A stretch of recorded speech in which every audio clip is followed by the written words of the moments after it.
It's been a week since the incident with the rogues, and fortunately for me, the rogue alpha never came looking for those rogues. The rogues must have been of no importance to the rogue alpha, I guess. My life still wasn't an easy one because Victoria and her group never stopped calling me a pretender and a murderer. If only they had been in my shoes that day, I was sure they would have been successfully kidnapped. I came home exhausted, but to my greatest surprise, everyone in the pack house was busy.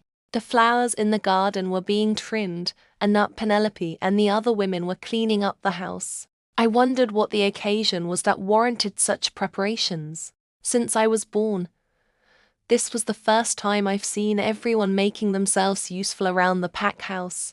I had to ask someone about what was going on. Suddenly, I saw Mike carrying some boxes into the house. Mike is my uncle, and he happens to be the one who always listens to me. "Hello, Uncle Mike." He smiled brightly upon seeing me. "How's my little veggie doing today?" "I'm doing okay, Uncle." I walked up to him so I could help him with the box, but he refused, telling me it might be a bit heavy for me. To his greatest dismay, I took the box from him like it was some light material and helped deliver it into the house. Uncle Mike raised a brow in surprise, wondering how I did that. "Wow, Veggie, you have become a strong she-wolf, just like your mom." I smiled from ear to ear when he said I looked like my mom. I'm so very proud of myself right now, and I'm sure my mum is too. Why is everyone so busy around the house, Uncle? Oh, you didn't know. The Lycan Alpha is coming for a visit. I know you wouldn't know because the last time he visited, you were still a little girl. I could not believe my ears. The Lycan Alpha is coming. Like the king of all alphas is coming to her pack. Jackie, do you think my mate will be among those coming with the Lycan Alpha? I can't tell, but I do hope so. I couldn't help but smile at the news. But then again, what if he's not among those coming? Well, I guess I just have to wait for whenever he comes, or maybe when I'm finally opportune to leave the pack house. I helped with the arrangement of the house with Uncle Mike. "Hello, Veggie," Abel called out to me, smiling brightly. "Don't call me that. Only Uncle Mike is allowed to call me by that name," I said, rolling my eyes at him. "Abel is my cousin and Uncle Mike's son, and Uncle Mike loved me very much. So at school, Abel didn't waste time putting my bullies in a hot seat whenever he caught them bullying me. He had been like a savior to me at school, to the point that whenever he was around, they didn't dare bully me. But me being the independent type of girl, I didn't like the fact that Abel was helping me all the time. It seemed like I had a lot of bad luck, and I wanted to avoid rubbing it on him. It was better if I suffered alone, at where I could learn to get used to the harshness of the pack members. My mum always told me when I was little to never depend too much on anyone so as not to become a burden to the people around me. I've always lived by those words. That's why I don't bother keeping friends. And it's not like anyone wants to be friends with me when they all think I'm the bad guy, and Victoria is the good one. I prefer they think of me that way, so I can be alone. Being alone has become my greatest hobby through the years. I saw Victoria and her group of friends with a good deal of baggage.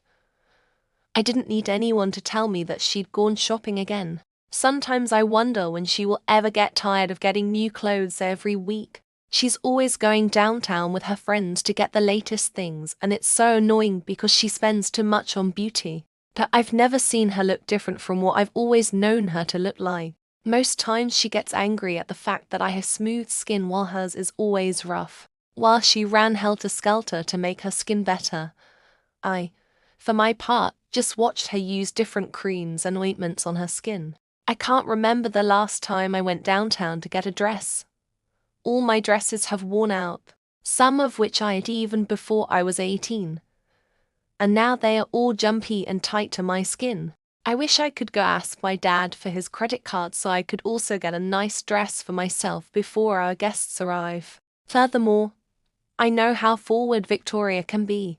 I heard them talking about meeting the Lycan King for the first time and how handsome he would be. Every so often I think my sister is very crazy. How could she be thinking of a Lycan King whom she'd never met before?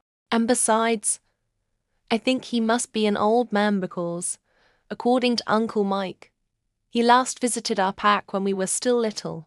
Victoria clearly does not think about how old this Lycan Alpha may be, because she's just too obsessed with becoming famous. When I finally got to my room, I rummaged through my closet looking for a decent dress I could wear, but none was fine enough. Suddenly, I remembered my mom sewing each of us a gown before our coming-of-age ceremony. Mine was white, while Victoria's was pink. Victoria wore hers at the coming-of-age ceremony, but I refused to wear mine, because no one would take notice of me, no matter what I wore. It was a good thing I didn't wear that gown, considering how Victoria got the spotlight that day. No one ever took a glance at me. Rather, they focused their attention on Victoria. I put on the white dress my mother made for me for the very first time, and I couldn't help but gasp at how fitting the dress was on my body. It was as though my mum knew the right size she and her sister would be when we were finally of age. I admired myself some more, posing in the mirror like I was some model being put on camera. If only I could become what I really wanted to be. I had spent my whole life here in the pack house, so I didn't know what the outside world looked like. I wish I could be like those celebrities I always saw in magazines and television. My dream had always been to become a top model in the entire Southern America and beyond. My father had the connections, but I'm sure only Victoria would be given such an opportunity since she was his favorite. Then again, I wouldn't wait for my dad's connections. If I have the opportunity, I will struggle to become the model I want to be by myself. Soon afterward, I sat down in front of the mirror and began styling my hair. I oiled it and brushed it until it was smooth and shiny, flowing down my back. Everything about my features was just so perfect that I didn't have to use the most expensive creams to make my hair smooth and shiny. Unlike other girls, my hair was naturally fine and smooth. It went with whatever way I wished to style it. After styling my hair, I brought out the makeup kits I hadn't used in ages. I couldn't help but ask myself why I was going to such great lengths to look beautiful. You might get to meet your mate today, silly, Jackie replied, and that made me chuckle very hard. Thanks for reminding me, Jackie. I totally forgot that my mate might just be among those coming with the king. Just as I was getting done with the makeup, Victoria barged into my room. Oh shit. Why do I always forget to lock the door behind me? What the hell, Vega? Why are you suddenly dressing up? My heart sank at her question. Just what kind of girl do I have for a twin? Suddenly, Victoria started laughing so hard that I wondered if my dress looked funny, or maybe my makeup. What's so funny? I asked carefully, confused at her. You are the one who's so funny, Vega. Don't tell me you are getting dressed for the arrival of the king. Please don't be hilarious, sister. I looked at Victoria, still confused about what she was trying to say. By the way, why on earth will I dress myself up for an old king? Nah, you are being funny, Victoria. You think everyone wants to be like you. Even if everyone aspires to be like you, I'm not interested in being you. Neither do I want to fight for an old king with you. Victoria looked at me like I'd suddenly grown an extra head. Did you just say old? She chuckled like a maniac this time. Anyway, I don't expect you to be up to date. But let me remind you, no one will notice you.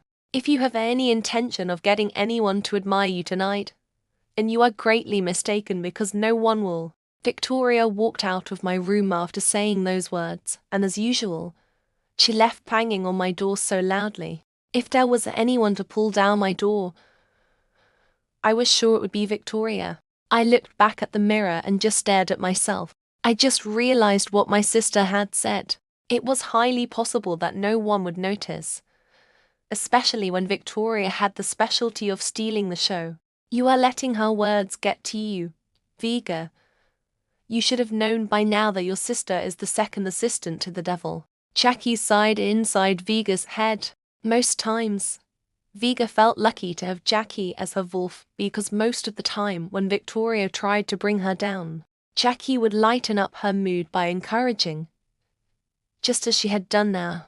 Vega continued with her makeup, and when she was done, she looked at herself in the mirror, admiring just how beautiful she looked. Suddenly, she saw cars getting into their pack house gate.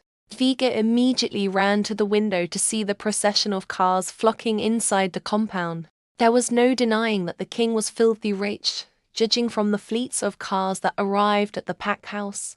When the people inside the cars came out, Vega opened her eyes in utter shock. They were so different from them. These men are so huge and muscled up. Truly, Lycans are the greatest. Vega couldn't help but think about the possibility that one among these handsome men with jet black hair and huge muscles was her mate. Suddenly, Vega's wolf started jumping in her head. Jackie, what seemed to be the problem? We should go outside now, Vega. Let's not waste time. Jackie urged her to go out, but she suddenly became nervous because they hadn't gotten into the pack house yet. And even if they did, she just couldn't walk in on them like that. Vega tried to calm her wolf down that they would go out in a few hours when the guests had settled down. For more stories, subscribe to At the Romance Library. Thank you for watching.